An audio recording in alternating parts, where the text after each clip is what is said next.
ഇടതുപക്ഷത്തിന് മൂന്നാമതൊരു ഭരണം വരുന്നത് തടുക്കാനുള്ള വലിയ പരിശ്രമം ഇവിടുത്തെ എല്ലാ പ്രതിലോമ ശക്തികളും നടത്തുക. അതിനുവേണ്ടി അവർ പാവപ്പെട്ടവരെ ഉപയോഗിക്കുകയാണ്.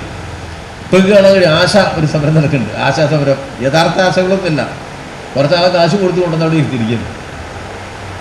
ഇവിടെ 10-20,000 ആശ ഉണ്ട്, അവരൊന്നും സമരത്തിലില്ല. ഒരു 500 ആളെ ഒന്നിക്കെ പിടിച്ചുകൊണ്ട് വന്നിട്ട് കാശും കൊടുത്ത് ചോറും കൊടുത്ത് അവിടെ കിടത്തിയിരിക്കുന്നത് സ്ഥിരമായിട്ട് 6 മാസത്തിൻ്റെ സമരം. അവരൊന്നും പോകുന്നില്ല. ആശ പോരുന്നതിനുമ്പോൾ അവിടെ അംഗൻവാടിനെ കൊണ്ടിരുത്തും, വേറെ ആരെയും കൊണ്ടിരുത്തും. പാവപ്പെട്ട മനുഷ്യരെ തന്നെ കൊണ്ടിരുത്തി പണം കൊടുത്ത് ഇടതുപക്ഷത്തെ അട്ടിമറിക്കാനുള്ള സമരത്തിൻ്റെ ആയുധമാക്കുന്ന ഗൂഢാലോചന കേരളത്തിൽ നടത്തുന്നു. ഏറ്റവും ദുർബലനായ മനുഷ്യനാണ്.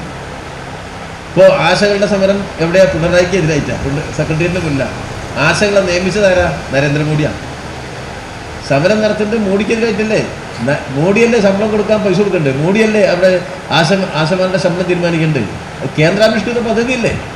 കേന്ദ്രത്തിൻ്റെ പദ്ധതിയില്ലേ? കേന്ദ്രത്തിൻ്റെ പദ്ധതിയിൽ കൂലി തീരുമാനിക്കുന്ന ആരാ? കേന്ദ്രമാണ്. ആ പദ്ധതി തന്നെ ഒരു കേന്ദ്രാവിഷ്കൃത പദ്ധതിയാണ്, അല്ലാതെ സംസ്ഥാനത്തിൻ്റെ പദ്ധതിയല്ല. അവരെ സ്ഥിരപ്പെടുത്താനുള്ള അധികാരം സംസ്ഥാന ഗവൺമെൻറ്റിനുണ്ടോ? ഇല്ലല്ലോ. അവരെ PSC നിയമിച്ചാണോ? അല്ലല്ലോ. ഒന്നുമല്ലല്ലോ. അവർ ജീവനക്കാരാണോ? സർക്കാർ ജീവനക്കാരാണോ? അതുമല്ലല്ലോ.